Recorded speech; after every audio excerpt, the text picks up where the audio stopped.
Welcome to another edition of Daily Airline News, focusing on the search for MH370. I'm Jeffrey Thomas, and I'm delighted to say, joined by my co-host and guest, Blaine Gibson. Good afternoon to you, Blaine.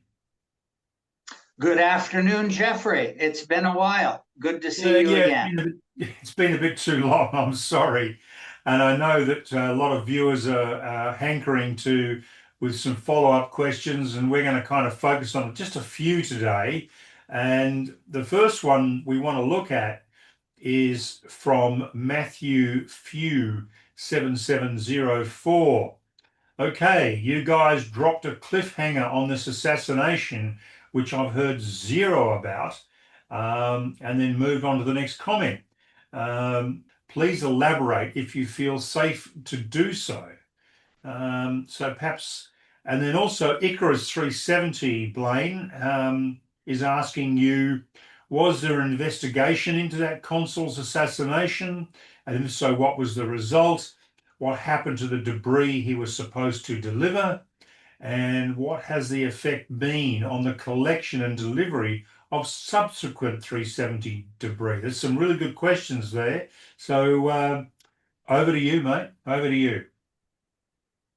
Well, Matthew and Icarus, they are both excellent questions, and I'll answer them both at the same time. And sorry about the cliffhanger, but it is actually still a cliffhanger, and I will elaborate on it and tell you as much as I can.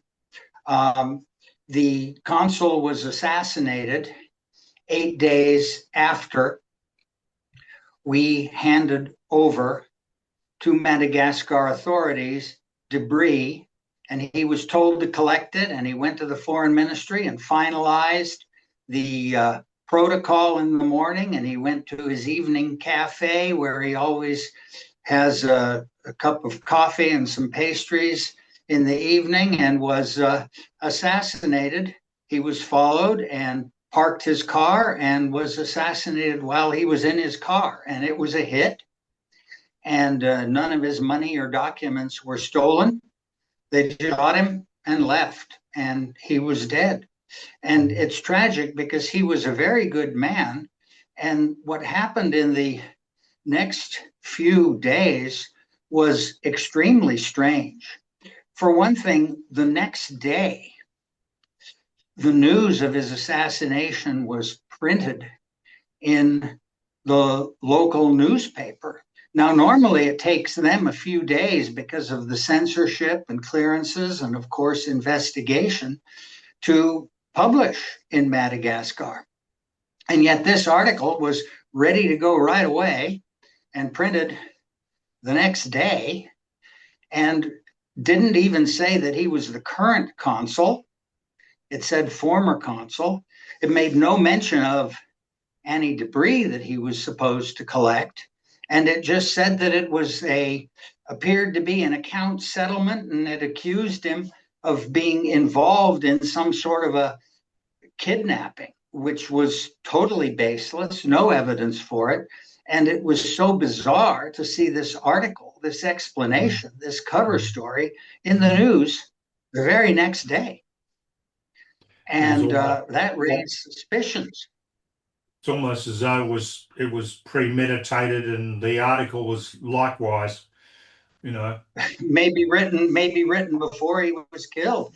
And Exactly. then Yeah. started to go out into the Western press, and it said he was the former consul. There was no mention of the debris at all. And the one who leaked it to the press was me. I mean, I gave the press the story that this guy was supposed to pick up debris, and we had handed debris over 8 days before. And so it was published on a major 370 website, Radiant Physics, and it was published in Malaysia. And suddenly everybody was wow. And suddenly the Malaysian government started to get interested in it, and it started to get some attention. But if I had not leaked that to the press, it would have just been swept under the rug. Yeah. And so what happened is that Madagascar held the debris. It was two pieces of debris, and they held it pending the investigation into his assassination to see if the two were linked, if that was the cause. And it sat in Madagascar during this investigation for 2 years. And Malaysia said, well, we are ready to accept delivery whenever Madagascar finishes with it. The Malaysian ministers said that. But the investigation took 2 years. And finally, I went over there and I spoke to some authorities through some friends. I spoke to the consul's widow, and I learned some things about the investigation, and I managed to convince the police and Madagascar authorities to release the debris.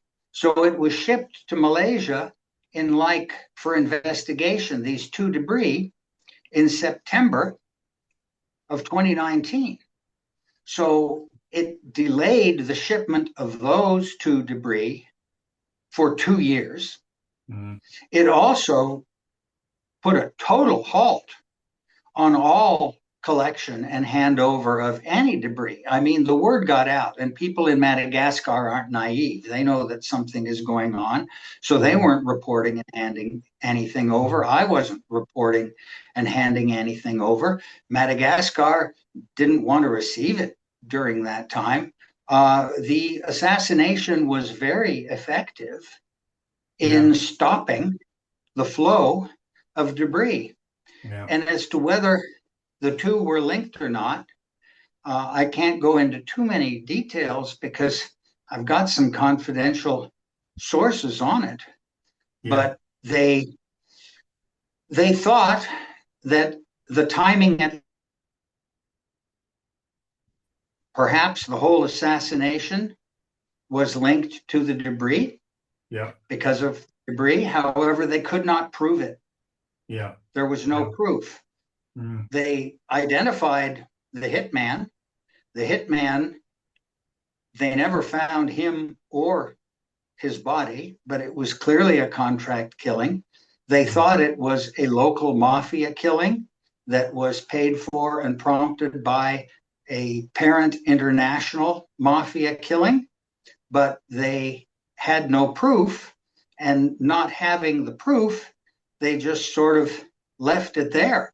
But when I spoke with his widow, a very nice lady, wonderful lady who helped him in his work, she said that he had not been involved in any sort of a kidnapping, as was alleged. There was never any evidence of that. He did not take precautions. He wasn't worried. He had no reason to believe that he was about to be hit by an opposing mafia. And if that had been correct about the account settlement, something completely unrelated to the debris, a problem, he would have been taking precautions. He wasn't nervous at all or taking any precautions. This was a complete surprise. Sure. That if you believe in coincidences, you have to really stretch it to say that, you know, it was a coincidence that 8 days after we handed in debris, when he finalized the protocol, before he could pick it up, he was assassinated in a professional hit. Yeah. So, Blaine, let's move on. We've had a few questions from various people talking about the Malacca Strait sighting by a group of fishermen. Now, that's, I believe, has been debunked, but you've got a lot more detail around that, haven't you? I have a lot more detail, both detail from the early days when they first made that claim, to the later days when a very prominent Malaysian blogger who was very close to Najib and Hishamuddin took up their cause and promoted this disinformation about the Malacca Strait. And it Yeah. was so hurtful to the families, and it was hurtful to the families' efforts to renew the search back in 2019. It was so hurtful that the families made the very rare step of actually making a video to debunk it. They don't bother to make videos to debunk a lot of these sightings and crazy theories, but they did this one, and it was partly because it was being spread by this guy who was very Mm. well connected with Yep. the UMNO party, an active Yep. blogger. Mm. So going back to when we first contacted these fishermen, they made the claim early on. One of our team who speaks Bahasa and knows aviation very well contacted them. And he said that they wanted money to tell their story about seeing the plane crash in the Malacca Strait on March 9. Mm. Mm. Well, he pointed out that that was the wrong date and that he didn't want to give any money, and he thought they were after money and they were not credible. Mm. And so we simply dismissed the claim. I mean, the Malacca Straits are the busiest shipping lanes in the world. If a plane had crashed there, there'd be debris all over the place, and ships and small boats and everything would be bumping into it all the time. And many, many would have seen it, not just those fishermen.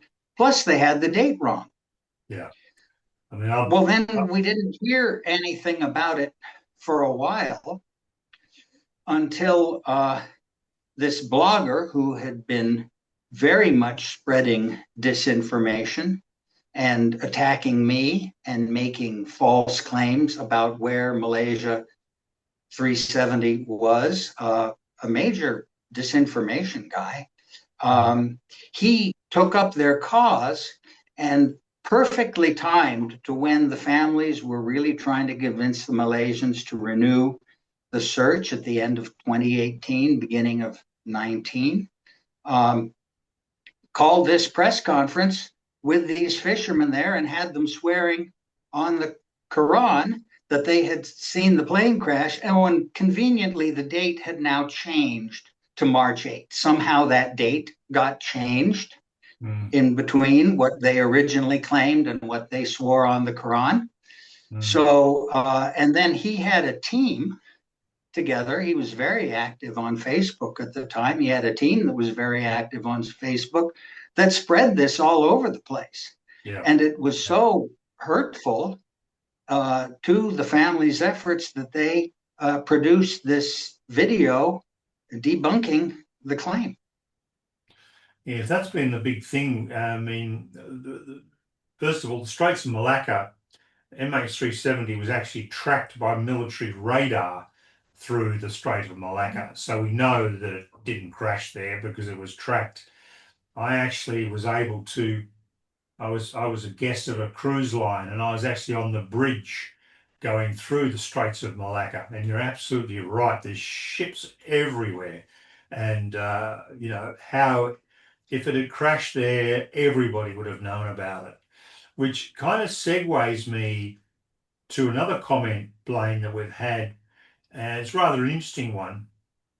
And in our last podcast, we talked about the South China Sea. And we made the point that if a plane had gone down there in flames, if you shoot it down, there's going to be flames and there's going to be fire and whatnot. There are thousands and thousands of fishermen there every night, and they would have Yes. seen it, and nobody did. This person's picked us up on this one and said, well, there's lots and lots of hundreds and hundreds of fishing boats in the southern Indian Ocean. And yes, there are. In fact, in the most recent restart of the search, we noted that there were lots of Chinese fishing boats or Taiwanese fishing boats in that area. But in fact, that's not the area where we believe that MH370 was lost. We believe it's further north in the University of Western Australia stroke Whisper area. and there's not nearly as many up there. They're in the southern Indian Ocean, but they're not so many further north. And the other thing with MH370, when it did impact the water in the Indian Ocean, it was daylight. So you're not going to see some, flames and fire and in a night sky. You're going to see a plane, and of course, we know it wasn't shot down. It impacted the water in a uncontrolled or controlled or whatever dive, and so you'd have to be right there to see it, would you not? Yes, you would. And the truth is that there is nowhere near, not even close, No, the concentration of fishing boats in the no, southern Indian Ocean that you have in the Gulf of Thailand and South China Sea. no, Nowhere near it. no. And I've looked boat trackers from that night, and there are very few ships in that part of the southern Indian Ocean at all. And when I say that part, I mean anywhere from where they first thought it crashed, perhaps up around 30 or way down to Yeah, 45. There was almost nothing that night. yeah. The recent concentration of fishing vessels near where uh, Armada was searching may, I mean, some of them might have been looking at something else. Mm, That's possible.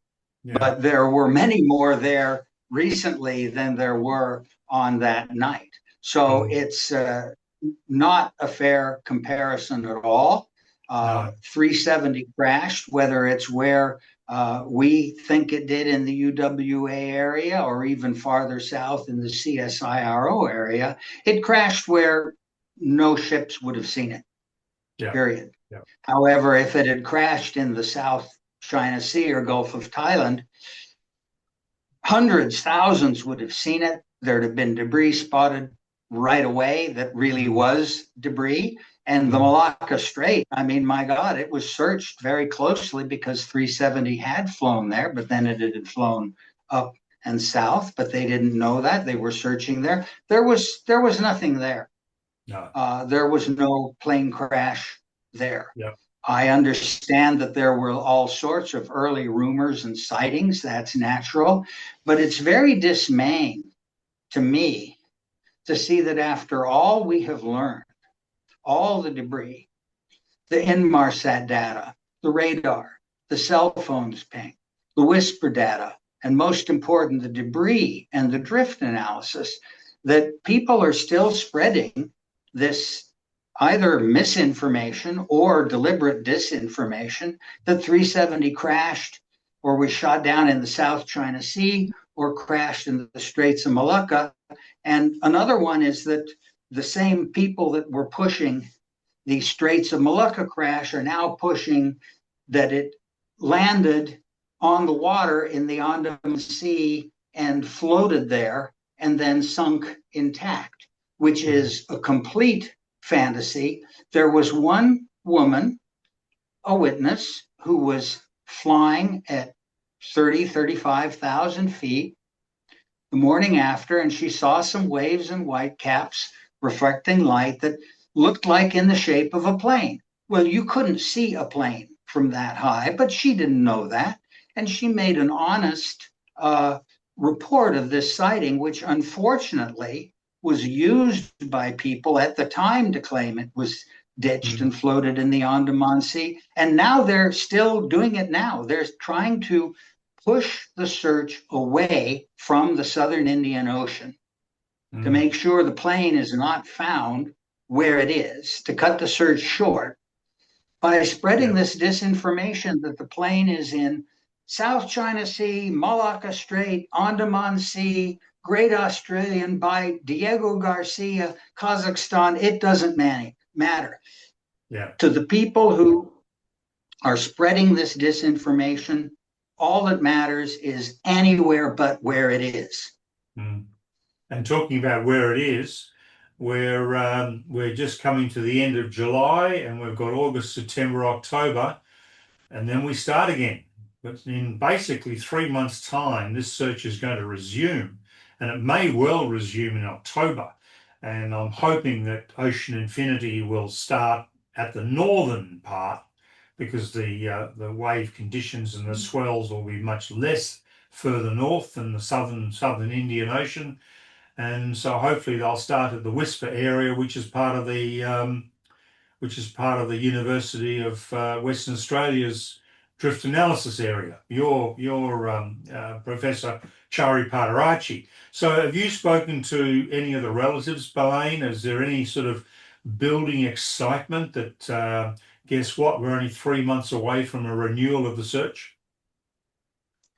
Well, I am in constant contact with them, and they are very patient, Yes. very hopeful.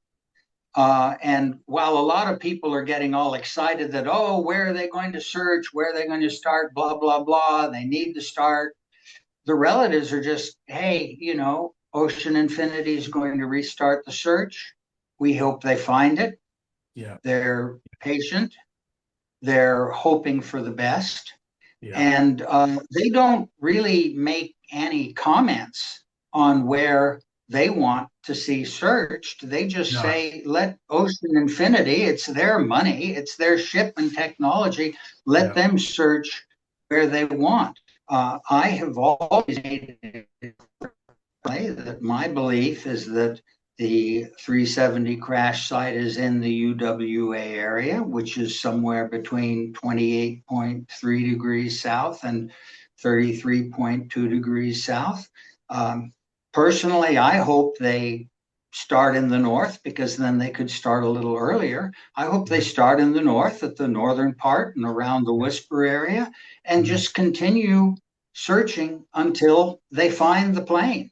Yeah. Whether they find it in the UWA area or the CSIRO area doesn't matter to me. It Just doesn't want to matter find it. to the families. Mm. We just want the plane found, but it seems to logistically make sense. It's Ocean Infinity's call, it's their ship to start a little earlier in the north and head south if Yeah. they can. That would be great.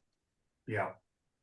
So Blaine, you've got some more debris coming. Hopefully, we'll talk to you next week. Hopefully, you might have it or have photographs of it by next week. Do you think? Yes, I think that by next week I'll have some photographs of it, and it's taking a little while to get it into my possession, a little longer than I Yeah. thought, but I should have some photographs pretty soon, and I will get it into my possession for private examination. It needs to be done. Yeah. Frankly, uh, since Malaysia has not officially investigated the last four pieces I handed them, Yeah. um, I had two of those have been privately Yeah. investigated Yeah. physically and two by photos, but never officially. Right now, the best thing to do is just have it privately investigated, get the photos and measurements Yeah. out there, and then if Malaysia or France is interested in examining them officially, that would be great. But Yeah. these debris are important, and since the assassination of the consul, very little debris has gotten out of Madagascar. The Yeah. two pieces of consular debris that I got delivered to Malaysia were never officially investigated. They've been sitting there for 6 years in Malaysia. One was identified by photos as the base plate of the vortex generator. That's Yeah. the Yeah. wing that you see on the engine next to you as you're looking. That would be the base plate there. Another was interior cabin debris, not investigated. No. So these next pieces, I hope, will shed some light on how the plane impacted the water. Yeah. So thank you, Blaine. Viewers, that's all we've got time for today. Blaine will be back with us next week and to answer your questions and also hopefully give us a rundown on these debris pieces. So thank you for your time today, Blaine. Viewers, please subscribe to us, please like us, please keep those comments coming, and we do really appreciate your support. and look forward to your company next time. Thank you.